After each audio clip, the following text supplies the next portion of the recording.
10 ବର୍ଷ ପରେ ତୃତୀୟ ଥର ପାଇଁ ବିଜେତା ହେଲା KKR.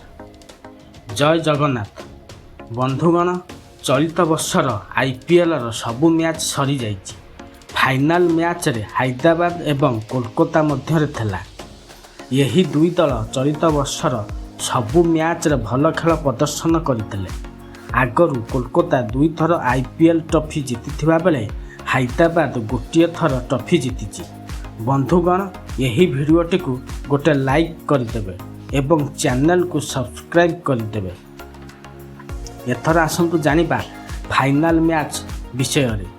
IPL 2024ର final match Hyderabad ଏବଂ କୋଲକାତା ମଧ୍ୟରେ ଥିଲା। ହାଇଦ୍ରାବାଦ ପ୍ରଥମେ ଟସ୍ ଜିତି ବ୍ୟାଟିଂ କରିବା ପାଇଁ ନିଷ୍ପତ୍ତି ନେଇଥିଲା। ଏହାପରେ ହାଇଦ୍ରାବାଦ ବ୍ୟାଟିଂ କରିବାକୁ ଆସି ୱିକେଟ୍ ପରେ ୱିକେଟ୍ ହରାଇଥିଲା। କୋଲକାତା ଦଳର ବୋଲରମାନେ ଭଲ ବୋଲିଂ କରିଥିଲେ, ଯାହାଦ୍ୱାରା ହାଇଦ୍ରାବାଦ ୱିକେଟ୍ ବିପର୍ଯ୍ୟୟର ସମ୍ମୁଖୀନ ହୋଇଥିଲା।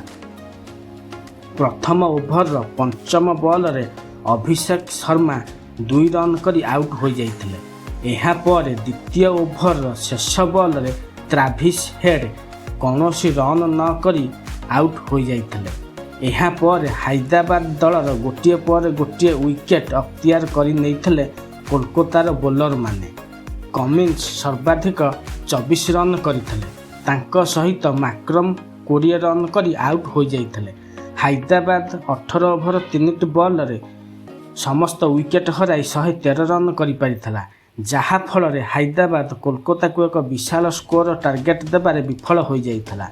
ଏହାପରେ କୋଲକାତା 114 ରନ୍ର ପିଛା କରିବାକୁ ଯାଇ 10 ଓଭର 3ଟି ବଲରେ 2ଟି ୱିକେଟ୍ ହରାଇ 114 ରନ୍ କରିନେଇଥିଲା।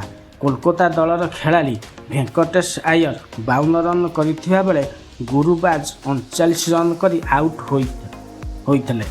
କୋଲକାତା ଦଳର ବୋଲର ରସେଲ 3ଟି ୱିକେଟ୍ ନେଇଥିବା ବେଳେ ମିଚେଲ ଷ୍ଟାର୍କ ଓ ହର୍ଷିତ ରାଣା 2ଟି ୱିକେଟ୍ ନେଇଥିଲେ। ତାଙ୍କ ସହିତ ବୈଭବ ଅରୋରା ଓ ସୁନୀଲ ନାରାୟଣ ଏବଂ ବରୁଣ ଚକ୍ରବର୍ତ୍ତୀ ଗୋଟିଏ ଲେଖାଏଁ ୱିକେଟ୍ ନେଇଥିଲେ। ଏହି ମ୍ୟାଚ୍ରେ ହାଇଦ୍ରାବାଦ ଦେଇଥିବା 114 ରନ୍ର ଟାର୍ଗେଟକୁ କୋଲକାତା 10 ଓଭର 3ଟି ବଲରେ 2ଟି ୱିକେଟ୍ ହରାଇ 114 ରନ୍ କରିନେଇ ଏହି ମ୍ୟାଚ୍କୁ 8 ୱିକେଟ୍ରେ ଜିତି ନେଇଛି। 10 ବର୍ଷ ପରେ କୋଲକାତା ତୃତୀୟ ଥର ପାଇଁ IPL 2024ର ଟ୍ରଫିକୁ ନିଜ ନାମରେ କରିଛି। କୋଲକାତା ଚଳିତ ବର୍ଷର IPLର ବିଜେତା ଘୋଷିତ ହୋଇଛି।